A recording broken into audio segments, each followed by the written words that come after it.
Hoy estamos viendo un caso de mediados del siglo XIX, así que siéntate mientras vamos a los Estados Unidos. Maria Van Dusen nació en 1834 en el pequeño pueblo de Clarksville, en el condado de Albany, en Nueva York. Su padre, llamado Lawrence Van Dusen, trabajaba como secretario del condado de Albany, un puesto que le había permitido proporcionar una buena educación a sus dos hijas llamadas Susana y María, y a sus dos hijos, uno llamado Lawrence y el otro llamado Stephen. La madre de María, Mary, cuidaba la casa y los niños. María siempre ayudaba a los demás y era muy agradable. Era amable, cariñosa y muy unida a su padre. Sin embargo, sus padres se inquietaron cuando, a los 17 años, les dijo que quería casarse con el señor John Hendrickson. El señor Hendrickson era conocido localmente por su reputación algo manchada. Frecuentemente actuaba desordenado y casi no trabajaba. Se decía que parecía vivir sin propósito, por lo que los padres de María se oponían mucho a su relación con el señor Hendrickson. El señor Lawrence Van Dusen se había retirado recientemente y ahora era un caballero de considerable riqueza. Sospechaba que las intenciones de este joven hacia su hija eran solo financieras. María, siendo obstinada, ignoró el consejo de sus padres y se casó con el señor John Hendrickson el 18 de enero de 1851. Como el señor Hendrickson no tenía medios para mantenerse a sí mismo o a su esposa, se acordó que la pareja de recién casados viviría en la casa de los padres de María. El señor y la señora Van Dusen no estaban contentos con este arreglo, pero querían lo mejor para su hijo menor. Las cosas continuaron de una manera cordial. A veces, María y John visitaban a su padre, que vivía a unas 4 millas en Belén, ciudad natal de John. Su familia era respetable pero no rica. En el verano de 1851, el señor Hendrickson salió apresurado de la residencia Van Dusen. Pronto comenzaron a circular rumores en Clarksville de que el joven no había sido visto durante un tiempo, y pronto llegó a la atención de los lugareños que aparentemente había cometido lo que se describió como un asalto grave a una joven respetable. Esto había molestado mucho a María, quien le había dicho que le enfermaba el corazón, que él pudiera comportarse de la manera en que lo hizo, y que era más de lo que podía soportar ser deshonrada de esta manera. Al salir de la residencia Van Dusen, fue a la casa de su padre antes de mudarse a Corning, un pequeño pueblo en el estado de Nueva York, conocido por su herencia de vidrio, encanto y pintorescos alrededores. John solo fue para huir de la vergüenza por su conducta poco caballerosa. En Corning mantuvo su relación con la señorita Maria Schoonmaker, a quien conoció en la casa pública de vida cerca de Bethlehem y con quien estuvo comprometido antes de casarse con la señorita Van Dusen. Ella no sabía que él estaba casado y creía que sus intenciones hacia ella eran honorables. Cuando él volvió a proponer, ella aceptó feliz. Él le dio un anillo y una fotografía de sí mismo y todo parecía ir bien para ellos. Sin embargo, cuando ella le pidió que cumpliera el compromiso y se casara, él se fue abruptamente de Corning y volvió a Clarksville. Fue hacia la residencia Van Dusen y le pidió a su esposa que lo perdonara. Dijo que había cambiado sus formas y le rogó que lo aceptara de nuevo. A pesar de que los padres de María desaprobaban al hombre con quien se había casado, ella decidió darle otra oportunidad para demostrarle que en efecto era un esposo digno. Es posible que solo haya accedido a esto porque unas semanas antes había dado a luz a una niña y se dio cuenta de que necesitaría su apoyo. John vivió varias semanas en casa de sus suegros. Su relación con ellos se mantuvo civilizada, aunque él seguía sin hacer nada y no trabajaba. El señor Van Dusen solía quejarse con su esposa sobre su yerno y murmuraba preguntándose qué vio su hija en el señor John Hendrickson. Sin embargo, por el bien de María y su reputación, él hizo su mejor esfuerzo para tolerar al hombre con el que ella se había casado. El 17 de diciembre de 1851, la tragedia llegó al hogar. Al despertar María en la habitación tenue que compartía con su esposo e hija, estaba tranquila hasta que la inquietud la invadió. Cuando su mirada se posó en su bebé, se formó un nudo en su estómago. La quietud del bebé era evidente. Con una mano temblorosa, ella extendió la mano para tocar a su pequeña hija. La piel del bebé se sentía fría. Entonces, la realización la golpeó. Su precioso bebé estaba muerto. Mientras María contenía las lágrimas, su mente luchaba por aceptar la verdad. Gritó pidiendo ayuda. John se despertó rápidamente. Y sus padres entraron corriendo en la habitación, pero María era inconsolable. Su desgarrador sentido de dolor.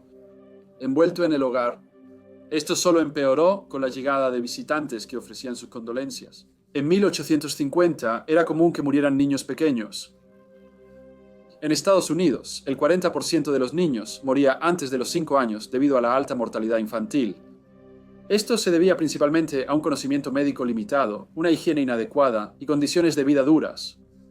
Las familias a menudo enfrentaban la desolación de perder a sus hijos pequeños debido a enfermedades como el cólera, el sarampión y las infecciones respiratorias. La hija pequeña de John y María siempre estuvo sana, nunca enfermó, así que su muerte sorprendió a todos. María luchaba por aceptar la terrible pérdida de su bebé.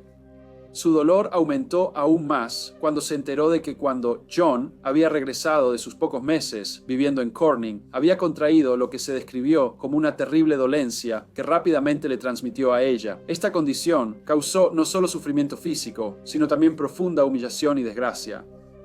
John intentó justificarse diciendo que contrajo la enfermedad tras una caída en un ferrocarril en Corning. Cuando el padre de María se enteró de esto, se enfureció y en enero de 1852 expulsó una vez más a su yerno de la casa.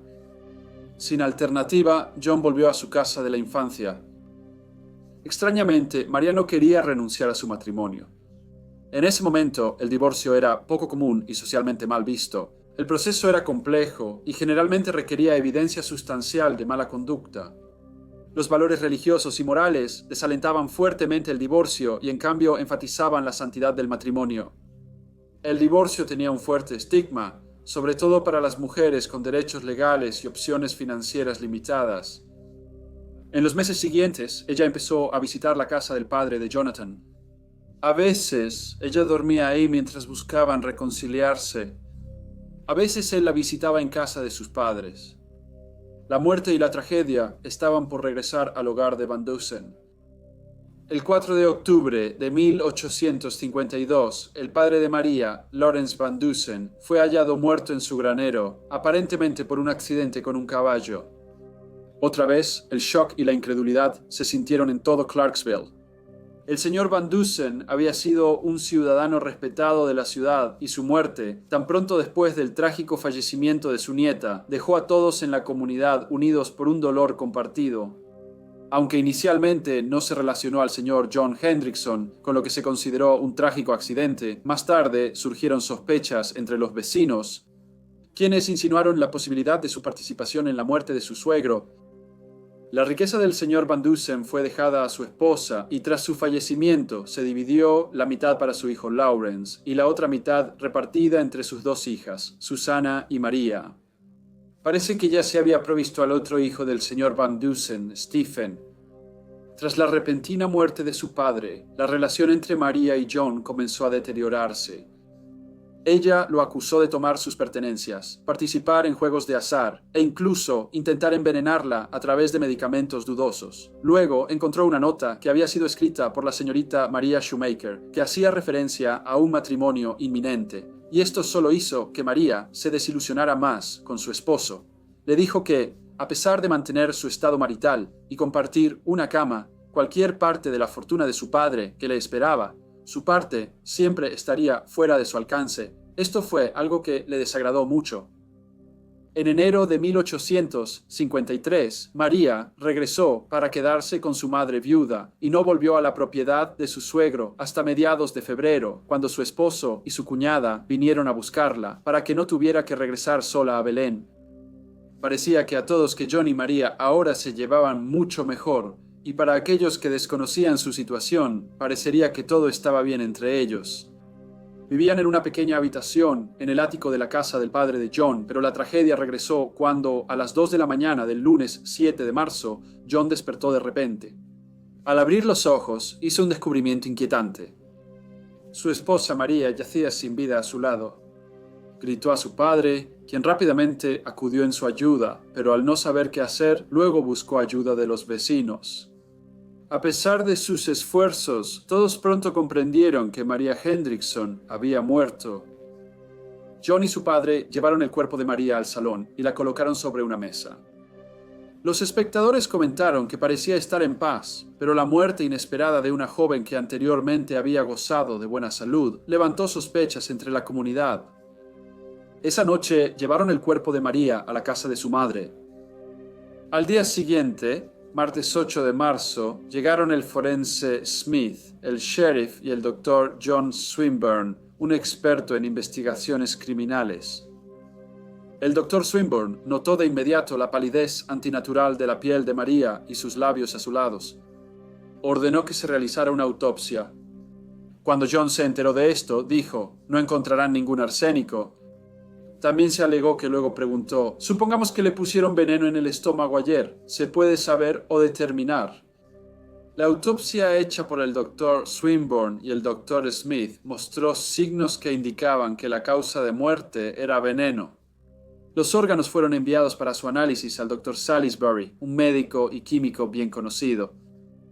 Las pruebas detectaron aconito, también llamado capucha de monje o veneno de lobo, una hierba perenne con flores azul púrpura oscuro. Toda la planta, sobre todo las raíces, tiene toxinas, siendo el aconito la más peligrosa. La investigación pronto descubrió que en los días y semanas previos a la muerte de María, el señor John Hendrickson había visitado la ciudad de Albany y le preguntó a un caballero llamado Dr. Springseed si podía comprar algo de ácido prúsico, y unos días después había entrado a una farmacia propiedad del señor Burroughs y compró una onza de tintura de aconito.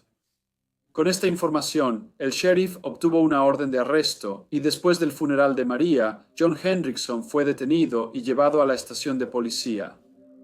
Fue interrogado por los oficiales, pero negó que tuviera algo que ver con la muerte de su esposa. La policía no le creyó y el señor John Hendrickson fue acusado de asesinato. El juicio comenzó el lunes 13 de junio de 1853 en Albany frente al Honorable Juez Richard P. Marvin. John se declaró inocente. La sala del tribunal estaba llena y aquellos que lograron conseguir un asiento en la galería parecían mostrar una mezcla de anticipación, curiosidad y reflexión sombría sobre la tragedia que había ocurrido en la comunidad. El caso de la fiscalía se basaba principalmente en evidencia circunstancial.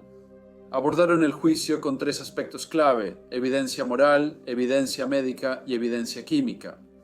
Se presentó evidencia moral basada en relatos sobre la relación turbulenta entre John y María. La narrativa llevó a John a darse cuenta de sus equivocaciones materiales y se le dijo al tribunal que era un joven imprudente, moralmente a la deriva, extravagante y sin diligencia. Por lo tanto, según la fiscalía, dispuesto a cometer cualquier acto indebido que pudiera satisfacer sus deseos o eliminar obstáculos que obstaculizaran su beneficio personal. La evidencia médica se basó en la condición de María en el momento de su muerte y el estado de sus órganos después de la autopsia. La evidencia química se basó en las pruebas de laboratorio realizadas en los órganos. La fiscalía le dijo al tribunal sobre la tensa relación entre el acusado y su esposa. Afirmaron que la relación empeoró tras la muerte del señor Van Dusen. Al parecer, el señor Hendrickson le pidió a la señora Van Dusen alquilar su propiedad. Sin embargo, ella le dijo que no podía, lo que le molestó mucho. Se disgustó aún más cuando se enteró de que de hecho lo había alquilado a otro caballero. La fiscalía informó a los tribunales que el señor Hendrickson era un hombre que no tenía nada que lo uniera a su esposa. El abogado se volvió hacia el jurado y dijo: «Afecto, él no tenía ninguno». Él no tenía ninguno. Expectativas no tenía. Era ocioso y adicto a muchos vicios. Era un hombre sin carácter. Se llamó a muchos testigos, incluyendo a la hermana y cuñada del acusado. Ambas damas relataron a los tribunales lo que María hizo y dónde estuvo en su última semana y el día previo a su muerte. Sin embargo, la mayoría de las pruebas provenían de profesionales médicos. Estos incluyeron a los médicos que realizaron la autopsia y al médico local de María, el doctor Samuel Ingram, quien vio el cuerpo a las 8 de la noche el día que María murió, después de que había sido transportado a la casa de la señora Van Dusen. La defensa impugnó la evidencia circunstancial y cuestionó la muerte de María por envenenamiento. Cuestionaron a los expertos médicos y químicos de la fiscalía, señalando su escasa experiencia con el veneno en cuestión. Cuando fueron interrogados por la defensa, los expertos médicos de la fiscalía admitieron que la muerte por envenenamiento con aconito podría tardar solo unos minutos, pero a veces varias horas, y que había escritos limitados sobre el tema. También acordaron que la información sobre el envenenamiento por aconito era extremadamente contradictoria y solo había habido unas pocas autopsias donde se había atribuido el aconito a la muerte. Pero si Fentz presentaba sus propios expertos médicos, uno llamado Dr. Ebenezer Emmons, un médico químico y conferenciante y que durante muchos años había estado a cargo del laboratorio estatal, le dijo a los tribunales que no habría sido posible determinar la presencia de aconitos utilizando los métodos de prueba descritos por los testigos médicos de la fiscalía. Cuando la señora Van Dusen presentó pruebas, describió la relación entre su yerno y su hija. Dijo que él no la trataba como un caballero debe tratar a su esposa. La sala del tribunal permaneció en silencio mientras ella respondía a las preguntas del abogado de la fiscalía, pero hubo un suspiro cuando describió cómo, en diciembre de 1852, María y el señor Hendrickson tuvieron un desacuerdo. María no se sentía bien y el señor Hendrickson preguntó si debía traerle medicina, a lo que María respondió: «No, ¿quieres traerme algo de ese veneno que me conseguiste el verano pasado?». La señora Van Dusen dijo que no estaba al tanto de esto, pero María luego explicó que la medicina la había hecho sentir muy mal, por lo que la destruyó. El señor Burra, un químico, le dijo al tribunal que había vendido tintura de aconito a un caballero en marzo, pero no podía decir qué día, ya que estaba muy ocupado, y como un tercio de sus ventas eran para artículos que costaban menos de un sixpence, no registró todos ellos. El caballero también dijo que unas semanas antes había vendido tintura de aconito a una dama. No pudo identificar a quienes hicieron las compras y al preguntarle si uno era el acusado, respondió que no podía asegurarlo. La defensa le dijo al tribunal que para que se cometa un asesinato se deben establecer dos hechos. Primero, que el fallecido no murió de causas naturales y segundo, que el fallecido no murió por su propia mano y en este caso la fiscalía no pudo probar ninguna de las dos. El juicio duró 21 días, que incluyeron 6 días de alegatos finales. El jurado deliberó durante un día antes de emitir un veredicto de culpable. Cuando el juez Marvin preguntó al señor John Hendrickson si tenía algo que decir, él respondió: «No soy culpable». El juez lo sentenció a muerte por ahorcamiento. Una apelación retrasó la ejecución, pero la Corte Suprema Estatal confirmó el veredicto. El 4 de abril de 1854, la Corte de Apelaciones confirmó el veredicto de culpabilidad. Sin más recursos, se programó la ejecución de John Hendrickson para el 5 de mayo. Esto sucedió en la prisión de Albany ante funcionarios, jurados, clérigos y reporteros. Oficiales controlaron a la multitud afuera, tras negarles la entrada. El día antes de ir a la horca, John habló largamente con el reverendo Kennedy. Cuando se le preguntó por sus últimas palabras, dijo que las delegaba al reverendo. A las 11:30 am, John Hendrickson fue ahorcado. Tras el ahorcamiento, el reverendo Kennedy compartió las últimas palabras del señor Hendrickson. Dijo que el desafortunado joven persistió en declaraciones de su inocencia hasta el último momento en que estuvimos juntos en la celda. Esto me permitió hacerlo público. Una nube sombría parecía envolver la ciudad, mientras una comunidad lidiaba con la realidad de que se había cometido un crimen tan atroz en su medio. La tristeza impregnaba el aire, mientras los pensamientos se volcaban hacia la víctima y las vidas destrozadas que quedaban atrás. Sin embargo, había alivio porque el perpetrador enfrentó la justicia. Esta terrible tragedia grabó una lección inquietante, un recordatorio de la fragilidad de las relaciones humanas y las consecuencias irreversibles de las acciones impulsadas por la ira y la desesperación. Hola a todos y muchas gracias por escuchar. Como siempre, por favor dejen cualquier comentario o retroalimentación que puedan tener y espero verlos a todos nuevamente en el próximo caso breve.